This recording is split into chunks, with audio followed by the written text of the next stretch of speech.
on this episode of Quest for the Bass Slam.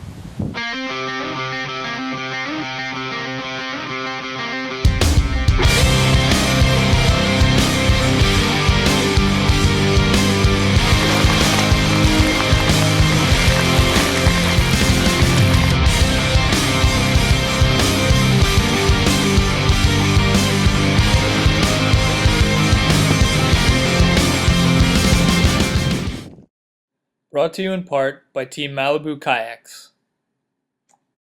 Hi folks, I'm Drew Haerer. And I'm Bill Kohls. Welcome to this episode of Quest for the Bass Slam. Today we're in Central Florida targeting the Florida Strain Largemouth bass. The minimum length requirement for this bass is 16 inches. We're fishing in a pretty front condition. This Tropical Storm Beryl is moving in on us, as you can probably tell right now. It's windy, it's a mix of sun and clouds, there's a chance to rain. Today we're just hoping we get lucky. We're going to start off throwing a frog and some lily pads and weed mass. Potentially moving to plastic worms, buzz baits, spinner baits, anything else that kind of matches the forage down here, and hopefully with a little luck, we'll both catch a couple nice Florida Strain Largemouth.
When we were planning our trip to Florida, we'd done a lot of scouting using Google Maps and other sources. One reason we chose this stretch of river is for all the lily pads and weed mats and everything else you could see. When you get into areas like that, the frog bite can just be outstanding, and that's really what we were hoping for in these pre-front conditions. Some days it pays off, some days it doesn't, but on this particular day, it didn't take too long before we found a few fish.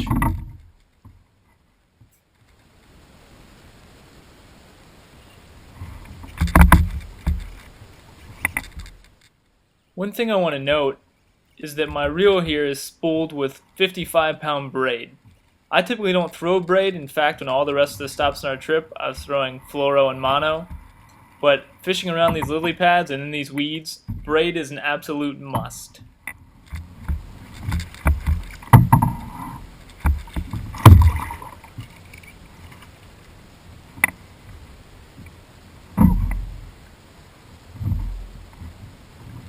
Yeah, buddy. I don't know. At this point, my heart was really pumping. Anyone who fishes a frog can probably tell you it's one of the most fun ways to fish because the blow-ups are just awesome. But to add to it, I just missed a really big fish way back in the pads, and I'd seen a large tail of an alligator slide off the bank and into the water. So I was on pretty high nerve. At this point, my heart was really racing, and I really could not accurately judge the length of that fish. So I wanted to make sure I grabbed my measuring board, put him on there, got a good measurement to see if he'd qualify for the Florida Strain Largemouth minimum length of 16 inches. Unfortunately, came up a quarter of an inch short, about 15.5 to 15.75 inches. But at that point, it was a great sign. Things were looking good, and we just hoped the morning kept fishing hot.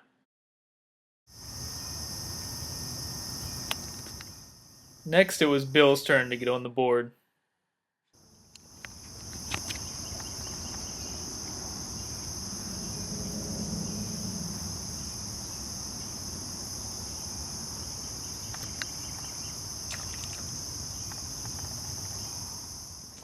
This smaller bass might have come off, but it didn't take Bill long to more than make up for it. Here we've got the Florida Strain Largemouth. We're on a topwater frog bite in the morning before that subtropical storm shows up. And look at how they're eating the frog, baby.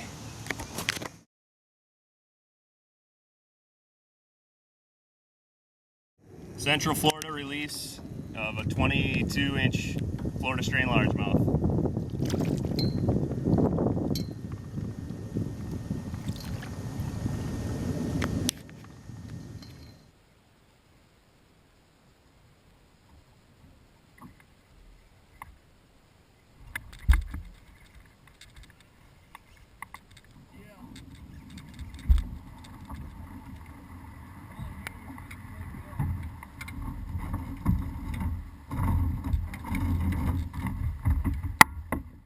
As you can see, the bites kept coming, but they were either a little short, like this 15.5-incher, or the wrong species altogether.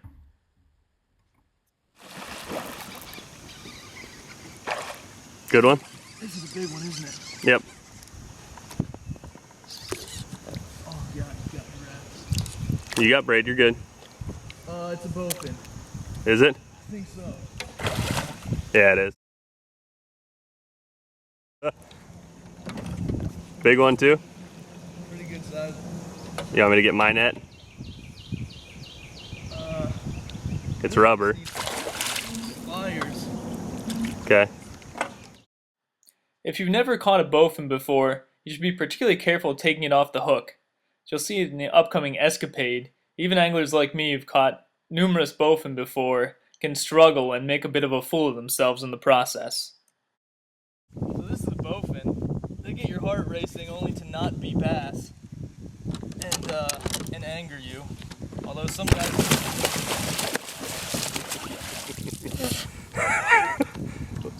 love to fish for them. I just like to get showers by them.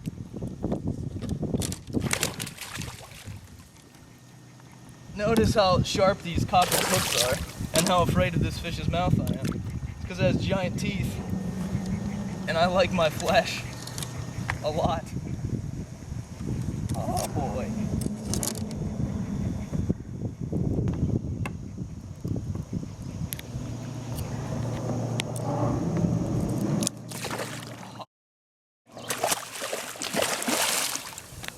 I should also mention their jaws are about as hard as bone.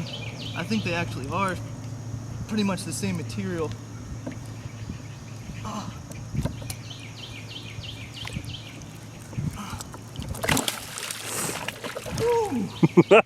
And that's how you do it. Pretty much textbook.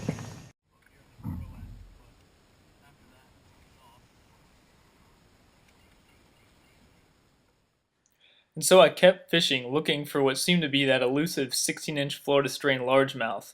I'd had a couple of short strikes and blow-ups, but the fish just didn't quite get the frog. And eventually, I had another creature that again wasn't a bass come up behind my frog. Alright folks, it's not a monster, but here's our first Florida gator. Maybe a little 2-footer. Checking out Drew's plastics. We saw about a 10-footer earlier that we couldn't get on camera. Thank God. Thank God.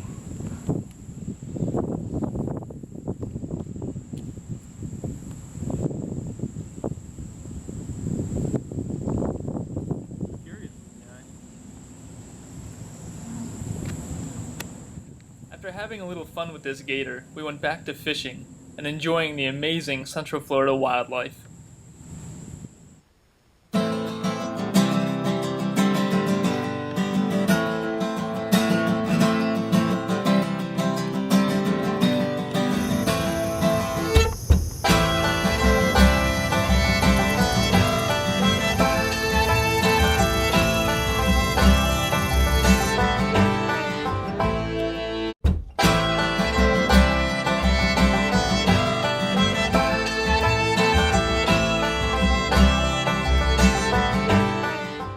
Shortly after noon, we started to see even more signs of Tropical Storm Beryl, with winds starting to gust over 30 miles an hour and storm clouds on the horizon. I was getting extremely anxious because I still hadn't landed my qualifying Florida Strain Largemouth bass, and I wasn't sure how much more time we had. we decided to make one more move to a marina we'd seen on the map. Marinas are features I rarely find on the rivers I fish, but ones like this, loaded with docks, boats, and other pieces of cover, can be perfect places to find a few fish.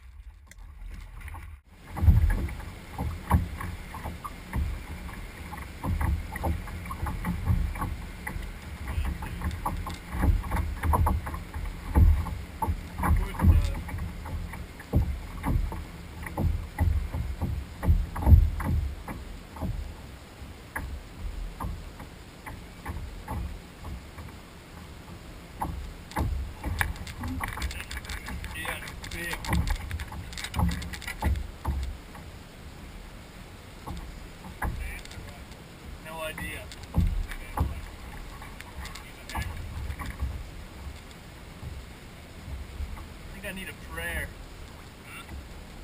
I don't know.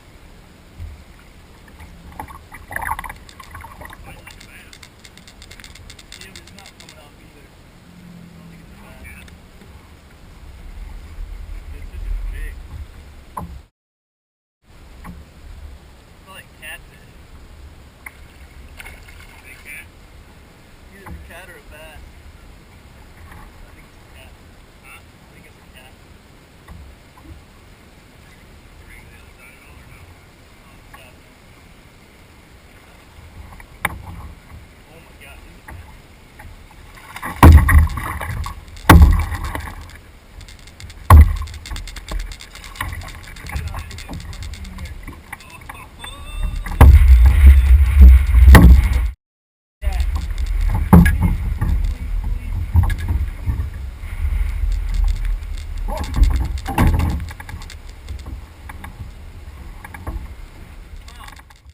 When I watched through all this footage later, my reaction seemed a little bit silly, even to me. You know what? That day we'd been fighting the wind, it was hot and humid out, we were hungry, we were just beat tired, and that fish felt so good to finally land. You know, anytime you land a big fish, it's awesome, but kind of the start of a trip like this, to land that thing, just amazing. It's been an interesting day, kind of right before Tropical Storm Beryl hits Florida. It's super windy. It's been brutal to fight it, but thankfully the axe has done pretty well. And it's been a rough day for me. I've lost a few fish on a frog. I had a bowfin break my heart. It's just been kind of one of those days where I just can't quite get it. I mean, I had two 15.5-inch fish, but I needed a 16. Thankfully, Bill was here and been super supportive. Really been urging me to not give up, and we hit an area he'd seen on Google Maps last night. And thankfully, I have this to show for it. There's 21 inches of pure Florida Strain Largemouth brute, and it hit, of course, the latest rod I had, a 6'9" kind of finesse rod from Carolina Custom Rods, and can't say enough about that rod and just how awesome this morning's been in Florida. So this just goes to show, you know, I've had a couple tournaments where it was a horrible start, and late in the day, something came together and it panned out, and this is just one of those days, man. Never give up. It just takes one cast.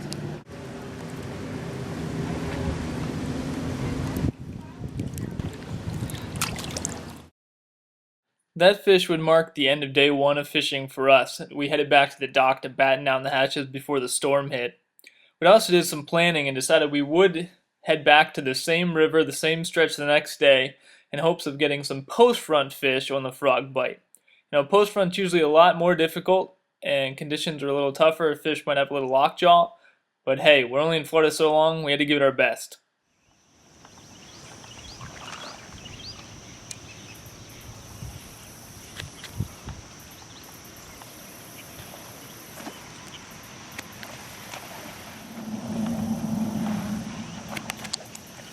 You got me? Yeah.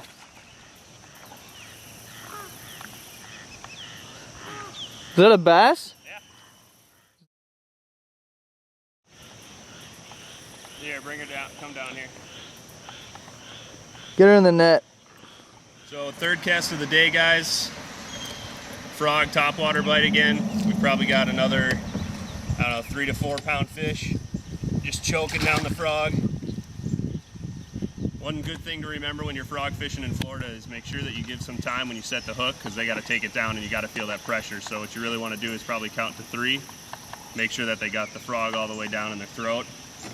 As you guys can see here, they're just choking the frog down again. And as with all the fish we caught on this trip, we practiced CPR, catch, photo, release.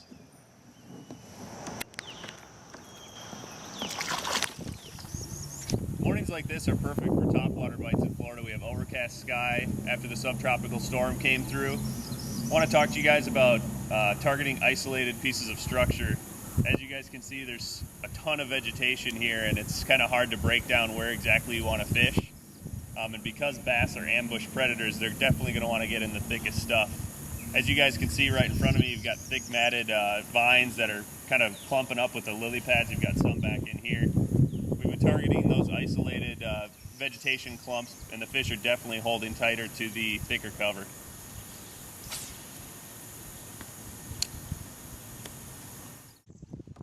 Even though we had a great pattern going, it was time we hit the road. But Bill was able to seal the deal with one more Florida Strain Largemouth before we were on to our next stop.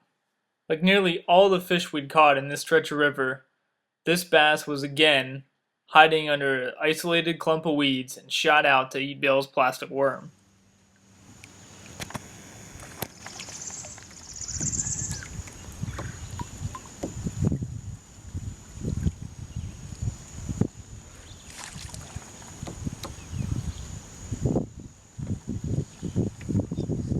Not a monster, but still, Florida Strain Largemouth.